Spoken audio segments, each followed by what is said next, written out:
because what's happening, I mean, think about it. Every time you hear record-setting flooding, the climate's already changed. It's not something that's 10 to 20 to 30 years in the future. It's now. We were moving past just looking at a building or a structure and looking at community impacts. And what we saw was very clear. The more vulnerable communities were suffering worse in the scenarios than the more affluent communities. And we've kind of seen this like with the wildfires. I mean, how many people can afford their own contract firefighters? Yet we saw that celebrities were getting those contract firefighters to protect their homes, while people who couldn't afford that were losing their homes.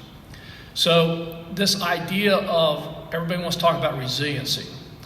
We have an opportunity to make some very large investments across the nation to buy down risk from the future.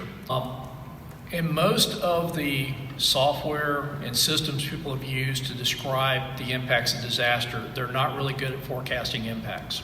Even the tools that FEMA developed, like what they call it HAZAS, tends to, in very broad brushes, give you some impacts, but doesn't take into account future risk.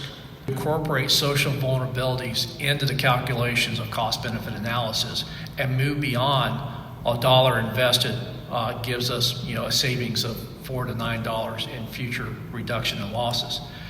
And also start addressing the challenges to some of our most vulnerable communities, because these are federal grant dollars.